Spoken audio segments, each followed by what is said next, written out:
नाज़रीन welcome back after the break. सियासी जोड़ तोड़, सेनेट के इलेक्शन, सुप्रीम कोर्ट का फैसला, इसी बारे में हम बात करें। फरूख हबीब साहब, आज ये कहा गया पाकिस्तान तहरीक इंसाफ की जानिब से, आपके जो सिंध के रहनुमा हैं वो ये कह रहे हैं कि आपके 3 MPs अगवा कर लिए गए हैं और वो ट्रेस नहीं हो रहे, उनसे राब्ता नहीं हो रहा। ये सच है ये बात? देखिए, बात यह है कि अभी खुर्रम शेर जमान साहब हमारे वहाँ से MP हैं और एक ज़िम्मेदार आदमी हैं, उनकी जानिब से ये बात सामने आई है और वही बातें हैं जो बातें हो रही थी, जी हम सरप्राइज़ देंगे, ये करेंगे, वो करेंगे। आप देखें, बात पुरानी हिस्ट्री के ऊपर भी अगर मैं चला जाऊँ तो यहाँ पर खरीदो फरोख्त का बाजार। अच्छा फरूख साहब, एक मिनट ठहरिएगा, एक मिनट काइंडली जरा होल्ड कीजिएगा। एक मिनट, एतजाज एहसन साहब हमारे साथ टेलीफोन। एतजाज साहब अस्सलाम वालेकुम, आप मुझे सुन सकते हैं? एतजाज साहब आप मुझे जी जी एतजाज साहब, बहुत शुक्रिया प्रोग्राम में ज्वाइन करने के लिए। एतजाज साहब, ये सुप्रीम कोर्ट का जो फैसला सामने आया है और जो भी एडवाइस दी गई है या ओपिनियन दी गई है कोर्ट की जानिब से, किस तरह देखते हैं आप सेनेट के इलेक्शंस के ऊपर? बेसिकली इसको किस तरह अगर इवैल्यूएट किया जाए, किस तरह इवैल्यूएट करेंगे आप?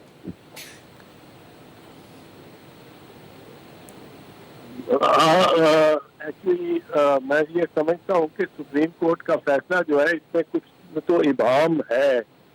और पहली तो बात यह है कि एक चीज मुझे इसका अंदाजा नहीं है, आपको मैं अर्ज कर दूं साफ कि एक ये ओपिनियन है जो सदर ने मांगी थी ओपिनियन, तो ओपिनियन क्या कुछ जुज़वी तौर पे दी जा सकती है, इसका पहले मुझे तो तजर्बा नहीं है कि ओपिनियन वो जजमेंट तो सुप्रीम कोर्ट करते हैं कि, और हाई कोर्ट भी करता है, शॉर्ट ऑर्डर आज दे दिया और reason to be recorded later, वो शॉर्ट ऑर्डर दे दिया। जो पार्टी में अगर किसी का घर मुस्मार होता हुआ रुकना है तो वो फौरन रुक जाए, किसी से उससे अमल दरामद शुरू हो जाए for reason to be given letter.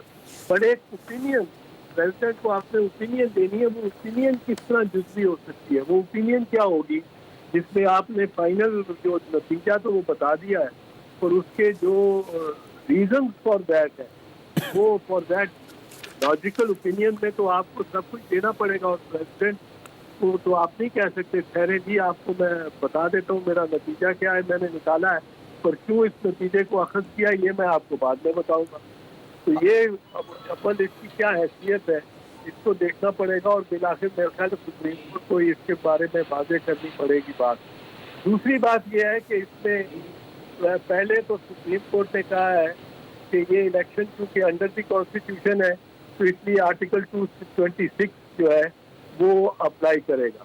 अब 226 आर्टिकल कोई वो तो सीक्रेसी को इनवायलेबल बनाता है, इनवायलेबल सीक्रेसी। लेकिन आगे जाके एक अगली शिक में सुप्रीम कोर्ट खुद ही कहते हैं कि जहाँ तक सीक्रेसी का ताल्लुक है हम रिलाई करते हैं नियाज अहमद के केस में। नियाज अहमद के केस में सीक्रेसी को एक लिहाज से वो 2 वजूहात से उन्होंने किया था। एक वजह तो ये थी कि उन्होंने कहा कि ये एक छोटा सा मैटर है, कोई इतना मैटर नहीं है, और section 42 electoral college act 1974 apply करता था BB के इलेक्शन से।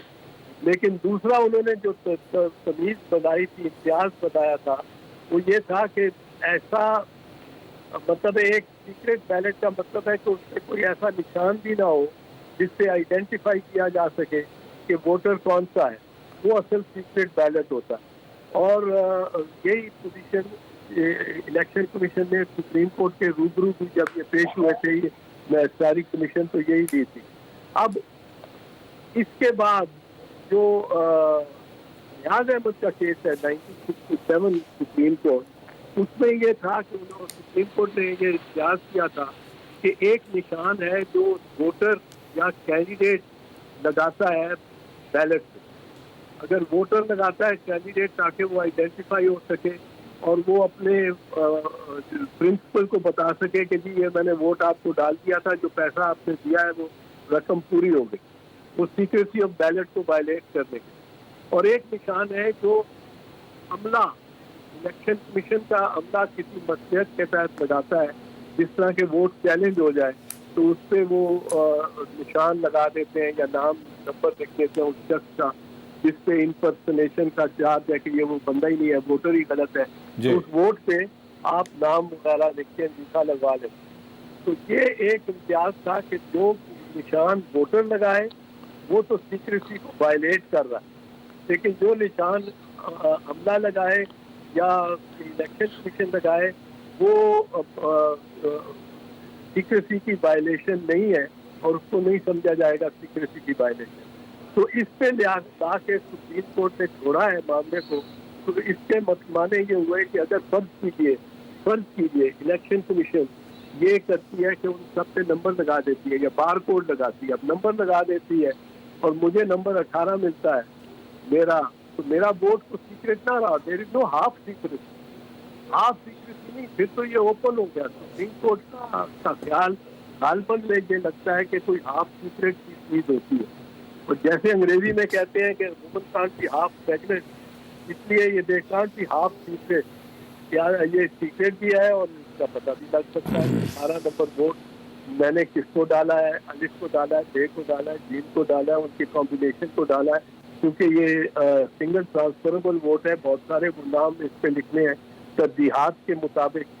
तो उस पर मेरा ख्याल है अब ये इलेक्शन कमीशन की काफ़ी स्वाबदीद रह जाएगी, लेकिन इलेक्शन कमीशन ने अगर पुराना मुरब्बत तरीक़ेकार ही अपनाया फिर तो शायद सुप्रीम कोर्ट में फिर तल्फी हो जाए, पर ये स्वाबदीद जिससे इलेक्शन कमिश्नर की इस तरह बन जाती है कि अगर वो पुराना चलाना चाहे तो सुप्रीम कोर्ट के इस फैसले से उसका भी जवाब निकाला जा सकता है, और अगर वो नया सिस्टम लाना चाहे जिससे आइडेंटिफाइबल वोट हो, सीक्रेट बट आइडेंटिफाइबल, 3 चीजें हो गई ना, एक सीक्रेट, एक ओपन, एक सीक्रेट बट आइडेंटिफाइबल। ये सीक्रेट बट आइडेंटिफाइबल की कैटेगरी में सुप्रीम कोर्ट ने कोशिश की है लाने की, पर क्या ओपिनियन बाइंडिंग है किसी पे और इलेक्शन कमीशन पे, ये भी एक सवाल है जिससे मैं अच्छा एतजाज साहब एक क्वेश्चन यहाँ पर कि अगर ये मैं कहूं कि बेशक आइडेंटिफाइबल भी हो, वोट जो है बेशक आइडेंटिफाइबल भी हो, लेकिन यहां पे इस पूरी रूलिंग में ये कहीं नहीं आता कि पार्टी के सरबराह को इजाजत दे दी गई है कि वो जाके वोट चेक कर सके, क्या ये कहना दुरुस्त होगा? हाँ, ये दुरुस्त है, लेकिन वो किस हद तक और किस सूरत में आइडेंटिफाई किया जाएगा, ये इसके तो ज़ाब्ता ही नहीं बनाना अभी। अब ये भी एक सवाल है कि ज़ाब्ते के बगैर ये इस प्रैक्टिस का इजरा हो सकता है कि नहीं हो सकता, पर इसके लिए ज़ाब्ते बने, रूल्स बनाने पड़ेंगे कि ये वोट किस सूरत में आप आइडेंटिफाई करेंगे। आइडेंटिफाइबल तो आपने बना दिया, वो बैग में आ गया और काउंट हो गया वन वे और दी अदर, और सीक्रेट भी काउंट हो गया, पर अब वो आइडेंटिफाइबल है। इस ज़ाब्ते बनाने पड़ेंगे इलेक्शन कमीशन को कि इसको किस सूरत हाल में इसको देखा जा सकता है और कौन अप्लाई कर सकता है और कौन इसको इस पे कर सकता है, इसको आश्कार कर सकता है इस सीक्रेट बैलेट को। ठीक है, बहुत शुक्रिया एतजाज साहब आपका। नाज़रीन, एतजाज अहसन साहब की गुफ्तगू आपने सुनी। एक ब्रेक लेंगे, ब्रेक के बाद इस डिस्कशन को मजीद आगे बढ़ाएंगे, हमारे साथ रहिएगा। नाज़रीन, welcome back after the break. Aitzaz Ahsan साहब अपनी कानूनी राय दे रहे थे इस सिलसिले में कि इलेक्शन कमीशन ने अब क्या करना है या क्या उसे करना चाहिए। फरूख हबीब साहब, ब्रेक पे जाने से पहले आपसे गुफ्तगू हो रही थी कि ये मामला आखिर हल किस तरह होगा। आपके जो रहनुमा हैं खुर्रम शेरजमान साहब, वो ये कहते हैं कि हमारे MPs जो हैं वो अगवा कर लिए गए हैं, लेकिन पाकिस्तान पीपल्स पार्टी ये क्लेम कर रही है कि उसमें से 2 MPs ने अपने वीडियो पैगाम भी जारी कर दिए और उन्होंने साफ साफ कह दिया है कि हम पाकिस्तान तहरीक-ए-इंसाफ के जो उम्मीदवार हैं उनको हम वोट नहीं करेंगे। देखें, बात यह है, वो तो तफसीलात जो है वो सामने आ जाएंगी उसके ऊपर। अगर कोई वोट नहीं देना चाहता अल्टीमेटली, तो मैं समझता हूँ कि वहाँ पर तो सिंध हुकूमत को ये जिम्मेदारी लेनी चाहिए। अगर कोई MPs लापता हैं, उनसे रब्ता नहीं हो पा रहा, तो पुलिस को हदायत जारी करें, चेक करें कि वो अगवा हुए हैं या कहाँ पर हैं, उनसे रब्ता क्यों नहीं हो पा रहा, उन्हें उस जिम्मेदारी का सबूत देना चाहिए। वो कह रहे हैं जी हम वीडियो बयानात जारी करवा रहे हैं। बात यह है कि ये वही तो तरीक़ाकार है कि आप किसी को इन्फ्लुएंस कर रहे हैं, किसी को आप पैसों के ज़रिए ख़रीद रहे हैं, किसी को आप किसी और कमिटमेंट के तहत जो है वो तैयार कर रहे हैं, तो वो मामला तो फिर सेनेट के इलेक्शन की जो असल स्पिरिट है, जिस अंदाज से वो इंतखाबात होने हैं, वो तो फिर उस स्पिरिट से हटके हो रहा है ना। ये उसी की सम्राट जो हैं, उसी के जो आफ्टर शॉक्स हैं वो आपके सामने आ रहे हैं। वही सारी सूरत हाल बन चुकी है जिसके हवाले से हम चाहते थे कि जिसका जहां पर जितना मैंडेट है उसका उतना एहतराम होना चाहिए उस चीज का।